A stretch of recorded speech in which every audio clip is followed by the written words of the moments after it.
Hello, David here. So we're going to work on a little upgrade for this, and what we're going to do is replace the box here that holds the electronics.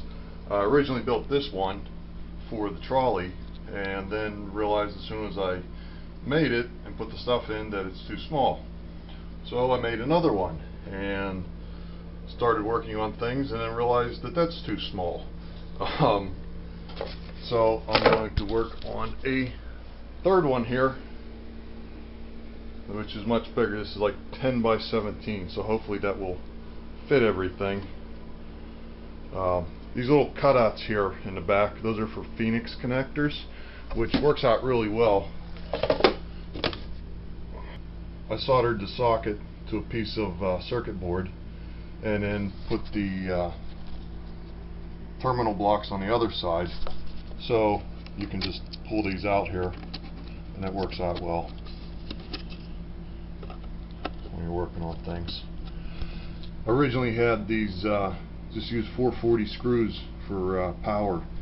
This is power for the incline, and that's for the campfire, and an AC power switch here. So what I do is I just run an AC cord in. I took these little power supplies and took them out of the case and made the little mounts for them. They're taking up less space and they're a little bit neater. So I got to put another one in there for the trolley. One of these is for relays. This is the power for the incline, and the reason I went to a different one is I found out that the incline is only using like 2 volts. So there's no sense in using a 12 volt power supply and trying to attenuate it or turn it down to 2 volts. So this power supply here only puts out 4 or 5 volts, so you're only adjusting it a little bit. Right now what I have in here, this here is a PWM speed control. So that's a speed control for the incline motor, and these are all relays for the incline. Yeah, over here there's the board for the that controls the crossing sign, so I don't even have room for it in one of these boxes. So whenever I get that other one done, then I can put everything together and neaten this up. And what I hope to do is eliminate, that's an AMX control system that was controlling the trolley stops. So I want to eliminate that, and these are circuit boards that are going to be used to control the trolley stops. I like these rocker switches here. They're nice, low profile, but they're a pain because you have to cut out a rectangular hole in this board. So I went and bought a bunch of these little toggle switches, and you just have to drill a 1/4 inch hole in there, and they go right in and makes it nice and neat. So that's what I'm going to go with on that. The first thing I'm going to work on here is the power supplies and the power switch. So I got to get that out of here, put it in there. I made a mistake on this box here for this.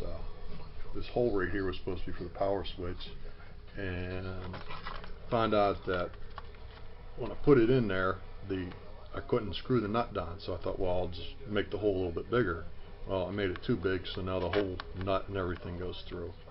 So I drilled another hole up here, and all I did was made it smaller, of course, and found a tap in the garage that fits these switches. So I will have to just turn that in there and tap it. I already did test it, so it does fit. Working on putting these power supplies in, I did manage to get the switch mounted properly here. I got it mounted and soldered in. That was a little bit of work. So we'll get these guys in. What I did, the little holes in the mounts that I made here, and I made the bottom of this out of plywood, and I really didn't want to, but it's all I had. And the reason I didn't want to is because this stuff is, plywood's hard to drill into. So what you have to do is drill a hole and then put a screw in it. And I'm using these screws here. These are called nonsense screws, or sometimes called BS screws, whatever. They're not machine screws, they're not wood screws. When you take something plastic apart, they have them in it. And I was throwing them out, and then I realized, hey, I can use them.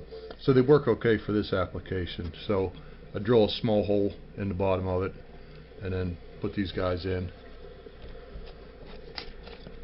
and that will hold it in. And I think I'm only going to put like 2 screws in here because it's not going to get up and walk away. I just need it to not move around and run into something else. And yeah, that's fine. That's fine. Of course, this box is bigger, so now these wires are going to be a little bit short. Well, they're not too short. And actually, I'm going to need to put in some more wiring because I'm going to put the other power supply in for the trolley, because that was an external one. So I've got my power supply screwed in, the wiring done for that, and this is my, call it my power distribution. So I take the power supply for the relays and things, and that's ground, and that's of course positive. So then I could just put wires in there, and then these here are just they're not connected to anything, so in case I need to just tie 2 wires together, I can screw them in there instead of soldering them or twisting them in. I can just use that. I changed my plan for getting the screws in there. What I was doing was using this thing here to mark a hole. Push it in there, mark a hole, and then take a regular wood screw, a number 2 wood screw, put it in there to open up the hole, and then using one of my other nonsense or junk screws to hold it in. Yeah, batteries keep dying on this camera. I got to find a different way to record stuff. But so the reason I'm using these junk screws instead of wood screws is because these stupid wood screws are pretty expensive. I mean, you get like 6 of them for $3 or something, I don't know. And so I'm not buying a ton of these wood screws when I can use those other screws. Since this is a bigger box, now I gotta cut a whole bunch of new wires, and hopefully find a piece of paper that I wrote down where all these wires go. Making progress. I have all the incline circuit boards here in, and that's working. Well, I haven't tested it yet, but they were working. So I got that done. This is the circuit board for the Skybus stop, and I'll explain that later. So, and here is the circuit for the railroad crossing. I've got that wired in. And then I have to put these in here. I got to put a couple of these in here. These are the power connectors. And I got these here. Well, these are for future expansion to go in there. And it's almost 1 o'clock in the morning, and I have to go to work tomorrow, so I'll finish this another day. I didn't bother to record most of this because well, you just don't want to see me soldering stuff, and it's not that interesting. So I got the circuit boards in here for the trolley, which is this guy, this guy, and this guy. So that's all circuit boards for the trolley. Got these in here. This is going to be the power connectors for the trolley and the incline. On the other side is 4-pin Phoenix. I got a power supply in here. This is the power for the trolley. This is for the relays. That's for the incline. And where I got stuck is I got a MOSFET in here that is the speed control for the trolley, and I forget how I wired it.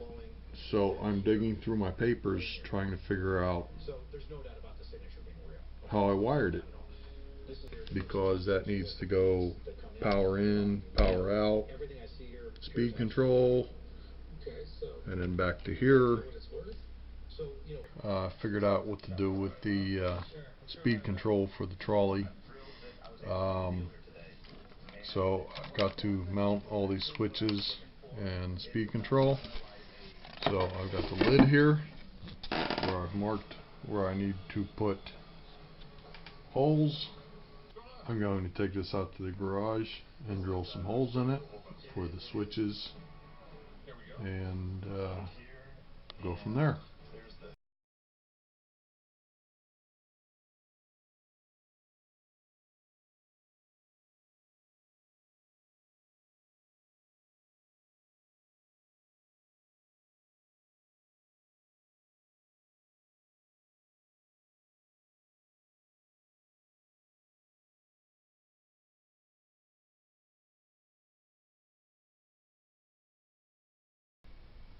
Again, I jumped ahead a little bit here. Nothing exciting about watching me cut and strip wires, but we're finished. So we got everything in here.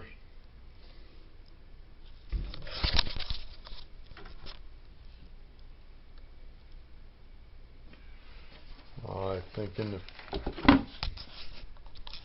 I put a couple extra switches in here for future lights or whatever. I had a little bit of problem with the trolley wiring, or the trolley circuit, which would be this board, and this board. But I engineered all that myself and I etched these boards myself. I had a little bit of soldering problems on there and a little bit of engineering problems that I had to correct, which is easy enough to correct. So now the trolley's going back and forth, point to point stop. So that's all working and all good. And I did have a problem actually with two of these switches, and I'm not going to trash the switches and say that they're garbage because these things got banged around a little bit. So I had two bad ones out of 20. So probably need to put a little clear coat on here, some polyurethane or something, or I might even go crazy and put take this all out and put a plexiglass top on. So I've got some room for expansion, a little bit of room left in a box. Hopefully I won't have to make a bigger box. And I need to tidy up all this external wiring, but it's a lot neater than it was. I'm going to put some LEDs in here and here, so when that's on I know. This here is it's called a sky bus stop. So I have a circuit in there that controls the sky bus here, so when this goes around it stops at the train station. So I put a switch in here so that I can disable that. So if I just want that sky bus to keep going around without stopping, I can just hit that switch and it'll disable that circuit. So we're good.